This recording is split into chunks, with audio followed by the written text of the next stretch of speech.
హిందూ దేవులపైన చేసిన వ్యాఖ్యలకు నిరసనగా బీజేపీ కార్యకర్తలు కూడా గాంధీ భవన్ ముట్టడి చేస్తున్నారు. నిజంగానే ఒక ముఖ్యమంత్రి స్థాయిలో ఉండి హిందూ దేవులను అట్లా అవమానపరచచ్చా? ఇప్పుడు నిరసన చేసేటువంటి వ్యాఖ్యలు ఆయన ఏం చేయలేదు. ఒక ముఖ్యమంత్రి ఒక పార్టీ కార్యక్రమం మీటింగ్ లో ఒక డిసిసి అధ్యక్షుల్ని వాళ్లకు హితబోధ చేస్తూ ఒక హిందూ ధర్మం యొక్క గొప్పతనాన్ని చాటిండు, అందుకు ఆనందపడాలి. మరి బీజేపీ వాళ్ళు ఎందుకు బాధపడుతున్నారు అర్థం కావట్లేదు. రేవంత్ రెడ్డి వ్యాఖ్యల్ని సన్యాసులు అంటే వాళ్ళు గొప్ప ఋషులు, త్యాగ పురుషులు అట్లాంటి వాళ్ళు అర్థం చేసుకుంటారు. సన్నాసులు ఉంటారే పనికిమాలిన వెధవలు బీజేపీ లాంటి వాళ్ళు, వాళ్ళకి అర్థం కాదు. రాజకీయ లబ్ధి కోసం వాళ్ళు ఏయో వ్యాఖ్యలు చేస్తుంటారు, నిరసనలు చేసుకుంటారు. వాళ్ళని చూస్తే ఏమనిపిస్తుంది అంటే వెనకడికి పని లేనుడట పిల్లి తలకాయ కొరికిండట, అట్లుంది వాళ్ళ కథ మొత్తం. పంచాయతీ ఎన్నికలు జరుపుకుంటూ కాంగ్రెస్ నాయకత్వం మొత్తం కూడా పంచాయతీలో గెలుచుకుంటూ ముందుకు పోతుంటే ఓ జాతీయ పార్టీ పెట్టుకొని పంచాయతీలో పోలేక గెలవలేక ఆడలేక పాత గజ్జలు అన్నట్టు ఇలా కథ మొత్తం. రేవంత్ రెడ్డి ఏమన్నాడు? ఎక్కడ కూడా అఘోరపరచలేదు. కాంగ్రెస్ కార్యకర్తలకు హిత చేస్తూ ముక్కోటి దేవతలు ఉన్నారు, నిజంగానే ముక్కోటి దేవతలు ఒక్కటైనారనే పాట కూడా ఉన్నది. ఆ ముక్కోటి దేవతల్లాగా మన కాంగ్రెస్ లో కూడా బహునాయకత్వం ఉంటది. కాబట్టి పెళ్లిగానోళ్ళకు ఒక దేవుడు అంటే ఆయన ఏం చెప్పి వాడుక భాష తెలంగాణ ప్రజలకు అంటే రాజధాని నుంచి మారుమూల పల్లె వరకు అర్థమయ్యే రీతిలో ఆయన మాట్లాడిండు. పెళ్లిగానోళ్ళకు ఒక దేవుడు అంటే బ్రహ్మచార్యానికి ప్రతీక ఎవరు? ఆంజనేయ స్వామి. పురాణాల్లో వేదాల్లో నేను తెలుగులో డాక్టరేట్ పూర్తి చేశాను. సాహిత్యం మీద కొంత అవగాహన ఉంది, పురాణాల మీద, ఇతిహాసాల మీద, భారతం రామాయణం మీద కొంత చదువుకుని నేను వాళ్ళంతా తెలివి లేదు నాకు. కాబట్టి రేవంత్ రెడ్డి గారు ఏమన్నాడు? ఆంజనేయ బ్రహ్మచారులకు ఒక దేవుడు అనకుండా పెళ్లిగానులకు ఒక దేవుడు అన్నాడు. బ్రహ్మచర్యం అంటే ఎవరికి అర్థం కాదు కాబట్టి తప్పేం లేదు కదా. ఆంజనేయ స్వామిని పెళ్ళైన వాళ్ళు కొలుస్తారు, పెళ్లి కానోళ్ళు కొలుస్తారు. భూతాలు పిశాచాలు ధైర్యానికి కూడా ఆంజనేయ స్వామిని కొలుస్తారు. వాటిని పారదాలంటే ఆంజనేయ నమో ఆంజనేయ అనుకుంటాం మనం. కాబట్టి రేవంత్ రెడ్డి గారు ఎక్కడ కూడా అగౌరవపరచలేదే. అదే విధంగా ఇద్దరు భార్యలు ఉన్న వాళ్లకు దేవుడు ఉన్నాడు అన్నాడు. పురాణాల్లో ఎంతమందికి లేరు? ఇతిహాసాల్లో శ్రీకృష్ణ భగవానుడు అంటే గీత బోధించినోడు, యుద్ధంలో అర్జునుడు అస్త్ర సన్యాసం చేసి నీకు యుద్ధం చేయనంటే యుద్ధం చేయడం అవసరమైందని చెప్పినడా లేదా? దాన్ని ప్రతి వ్యక్తులు కూడా మనం ఆపాదించుకోవడం లేదా? మరి కృష్ణ భగవానుడికి 8 మంది భార్యలు ఉన్నారు, అది తప్ప? ఏమన్నా పురాణాలు ఇతిహాసం ప్రకారం కరెక్టే. కాబట్టి అట్లాంటి వాళ్ళు కూడా దేవుళ్ళు ఉన్నారని చెప్పిండు, అది తప్పేం కాదు కదా. అదే విధంగా ఆయన దాన్ని ఎందుకు బహుభార్య తత్వం ఇతర మతాలు లేదా? ఇతర మతాల్లో బహుభార్య తత్వం ఉంది కదా, వాళ్ళు ఎందుకు అనుకోలేదు, వీళ్ళు ఎందుకు అనుకోలేదు? అవును, హిందూ ఇప్పుడు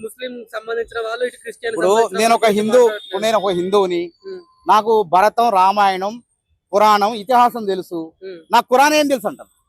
తెలవని ఖురాన్ గురించి చెప్పి తప్పు చేసే బదులు తెలిసినటువంటి ధర్మాన్ని చెప్పడం మంచిదే కదా. పెద్దలు కానీ ప్రవచనకర్తలు ఏం చెప్తారు? గరకపాడి నరసింహారావు, చాగంటి కోటేశ్వరరావు పొద్దున్న 6:30కు టీవీలో వాళ్ళు బీజేపీలు వినరేమో కానీ మేము వింటాం.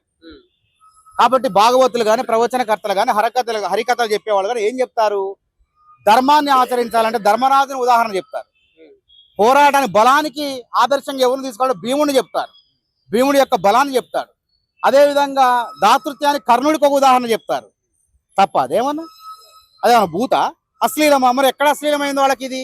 అంటే ధర్మాన్ని ఒక ధర్మంలో వండుకుంటూ హిందూ ధర్మంలో వండుకుంటూ హిందూ ధర్మాన్ని ఔన్నత్యాన్ని చాటుతూ కార్యకర్తలకు హితబోధ చేయడం తప్ప? చెప్పండి, తప్పు కాదు. పోలీస్ ట్రైనింగ్ లోనే చెప్తారు పురాణాల గురించి, భారతం ఇట్లుండాలి అట్లుండాలా. విద్యార్థులకు మనం చెప్తాం, అర్జునుడు గురి తప్పదు, ఆయన గురి ఎప్పుడు కూడా పక్షి మీద ఎక్కడో ఉంటది. కాబట్టి విద్యార్థులు కూడా గురి తప్పకుండా చదవాలి, మీ లక్ష్యం చదువు మీదే ఉండాలి, వేరే వాటి మీద పోవద్దని చెప్పి అర్జునుడిని మనం తీసుకుంటామా లేదా? గురువు విషయానికి ద్రోణాచార్యులు లాంటి గురువు ఉండాలంటాం, తప్ప అదేమన్నా? ఆ విధంగా చెప్పిండు కాంగ్రెస్ కార్యకర్తలకు. దాన్ని పట్టుకొని ఇక రేవంత్ రెడ్డి యొక్క గొప్పతనాన్ని పెంచారు. ఇంకా అందరు కూడా రేవంత్ రెడ్డి ఏదో వ్యాఖ్యలు చేసిందంటే దేశవ్యాప్తంగా గూగుల్లో వెతికారు. రేవంత్ రెడ్డి ఏమన్నా యూట్యూబ్లో వెతికితే అరే ఎక్కడ కూడా కించపరచలేదు. ఇంకా మన మతాన్ని, హిందూ మతం యొక్క గొప్పతనాన్ని చాటాడు రేవంత్ రెడ్డి అని చెప్పి అందరు కూడా అభినందిస్తున్నారు. అది వీళ్ళకి నచ్చట్లేదు. అంటే కేవలం ఇప్పుడే కాదు, గతంలో కూడా ఇటు జూబ్లీహిల్స్ బై ఎలక్షన్స్ లో కూడా కాంగ్రెస్ పార్టీకి ముస్లింలతో ఇజ్జత్ ఉందని చెప్పేసి, అంటే ముస్లింలు అంటే అవును కాంగ్రెస్ పార్టీ అందరినీ కాపాడుకుంటది, అన్ని ధర్మాలని కాపాడుకుంటది. ముస్లింలు అంటే మైనార్టీలు అంటే ఎవరు? వాళ్ళు అల్పసంఖ్యాక వర్గాలు. హిందువులు అంటే అత్యధిక సంఖ్యలో ఉన్న వాళ్ళు. అల్పసంఖ్యాక వర్గాలను కాపాడుకోవాలా వద్దా మనం? వాళ్ళ మనోభావాలు దెబ్బతీయాలా? మనోభావాలు దెబ్బతీసేవాడు బీజేపీ వాడు, మైనార్టీలను కాపాడుకునేవాడు కాంగ్రెస్. మేము హిందువులమే, బొక్కల మేళ్ళ వేసుకోం. ఉమ్. మేము హిందువులు అని చెప్పి బొక్కల మేళ్ళ వేసుకొని పోయి యుద్ధాలు అవసరమైతే అనవసరంగా పిచ్చి పిచ్చి మాటలు మాట్లాడము. హిందూ దేవుల మీద దేవుళ్ళ గుడుల పైన దాడులు జరుగుతూ ఉంటే మాత్రం ఎందుకు అసలు వీళ్ళకి తెలియదు, సోయిందో లేదో. వీళ్ళు ఆర్ఎస్ఎస్ పుస్తకాలు చదవమనండి. ఉమ్. అయోధ్యలో రామ మందిరాన్ని తలుపులు వేస్తే తాళం పగలగొట్టింది రాజీవ్ గాంధీ, కాంగ్రెస్. అది గుర్తుపెట్టుకోండి. తర్వాత శంకుస్థాపన, శిలాన్యాస్ అంటారు. శిలాన్యాస్ చేసింది రాజీవ్ గాంధీ. శంకుస్థాపన చేసి అయోధ్య రాముడికి పూజలు జరిగేలా చూసింది రాజీవ్ గాంధీ. వీళ్ళకి అర్హత ఉందా? అసలు మాట్లాడే అర్హత కాంగ్రెస్ గురించి? కాంగ్రెస్ అన్ని ధర్మాలని గౌరవిస్తుంది, అనవసర విషయాలు జోలికి పోదు. అదే విధంగా పోచమ్మ, ఎల్లమ్మ కళ్ళు పోయాలా, కోడిని కోయాలంట. అవును, ఉప్పలమ్మ, పోచమ్మ, పెద్దమ్మ గుడి దగ్గర మనం మేకను బలిచ్చేటప్పుడు ఏం పోస్తాం? తీర్థం గొంతులో కళ్ళు పోస్తామా లేదా? అది మన సాంప్రదాయమే కదా. అదే విధంగా సమ్మక్క సారక్క దగ్గర రేపు ఉత్సవాలు జరుగుతున్నాయి.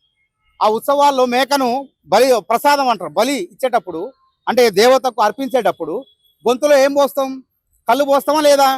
అసలు కళ్ళు అనేది సురాపానం అంటారు దీన్ని. సురాపానం అనేది ఇప్పటిది కాదు, అది వేదాల్లో ఉంది, పురాణాల్లో ఉంది, ఇతిహాసాల్లో ఉంది. దేవతలు రాక్షసులు కొట్టుకుంటారు సురాపానం కోసం. మరి తప్ప? రేవంత్ రెడ్డి ఎక్కడ తప్పు మాట్లాడిండు? ఉదాహరణ మాంసాహారం అన్నాడు. ఇప్పుడు పెద్దమ్మ గుడికి పోదాం, ఇప్పుడే పోదాం. గుళ్ళో పోతారు, మొక్కుతారు, బయటకు వచ్చి మేకపోతుని కోస్తారు, కోడిని కోస్తారు, ప్రసాదం తింటారు.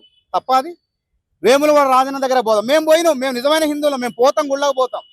కాబట్టి మాకు ఈ సంస్కృతి సాంప్రదాయాలు తెలుసు. రేవంత్ రెడ్డి గారికి మాకు కానీ తెలుసు. వేములవాడ రాజన్న దగ్గర పోతాం, మనం రాజన్న మొక్కు వస్తాం. బయటకు వచ్చిన తర్వాత కూర్చున్న సత్రంలోనో ఎక్కడో కోడిని కోసుకోనో మేకను కోసుకోనో తినేసి ప్రసాదం తీసుకొని వెళ్ళిపోతాం. అది తప్ప?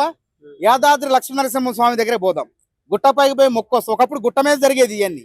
తర్వాత కాలక్రమేణా గుట్ట కిందకి మార్చారు ఇవన్నీ, మాంసాహారం తినేదాన్ని. అది తప్ప? ఎక్కడ తప్పు? ఉప్పలమ్మ కానీ ముత్యాలమ్మ తల్లి జాతరలో కానీ కోళ్లను కోయటం కానీ అది మన సంస్కృతి సాంప్రదాయంలో ఉన్నటువంటి భాగం. అది దాన్ని ఏం ఎందుకు తప్పు పడతారు? ఆయన ఏమంటానంటే, అసలు దక్షిణాది కుంభమేళ, సమ్మక్క సారక్క జాతర, మేడారం జాతర, దానికి జాతీయ హోదా ఇవ్వలేని కిషన్ రెడ్డి బీజేపీ వాళ్లకు రేవంత్ రెడ్డి గురించి మాట్లాడే నైతిక హక్కు ఉందా? చెప్పండి. ఏం తక్కువ? 3 కోట్ల మంది వస్తారు కర్ణాటక నుంచి, తెలంగాణ నుంచి, ఆంధ్ర నుంచి, ఒరిస్సా నుంచి, మధ్యప్రదేశ్ నుంచి, ఛత్తీస్గఢ్ నుంచి, మహారాష్ట్ర నుంచి సుమారు ఆ జాతరకు 3 కోట్ల మంది వస్తారు. దానికి జాతీయ హోదా ఇవ్వమంటే మేము ఇవ్వమన్నారు. అట్లాంటి వాళ్ళకు అసలు దేవుళ్ళ గురించి మాట్లాడే నైతిక హక్కే లేదు వాళ్ళకి. రేవంత్ రెడ్డి కూడా ఎక్కడ కూడా ఏం మాట్లాడలేదు. ఏం మాట్లాడిండి అని చెప్పండి. ఆ వ్యాఖ్యలు కూడా తీయమని చెప్పండి, ఎక్కడ తప్పు పట్టమనండి ఎక్కడైనా. కాబట్టి రాజకీయం చేయడం కోసం, వాళ్ళు రాజకీయ లబ్ధి కోసం ఎన్నికల్లో గెలవలేక, పంచాయతీకి ఎన్నికల్లో గెలవలేక ఈ విధంగా రేవంత్ రెడ్డి వ్యాఖ్యల మీద పనికి మాలినటువంటి పసలేనటువంటి నిరసన తెలుపుతున్నారు వాళ్ళు. ఇది కాంగ్రెస్ కాదు, కాంగ్రెస్ అని చెప్పేసి అంటున్నారు. సరే, అది భారతీయ జనతా పార్టీనా లేకుంటే భారతీయ జూటా పార్టీనా ప్రజలకు అర్థమైపోయింది.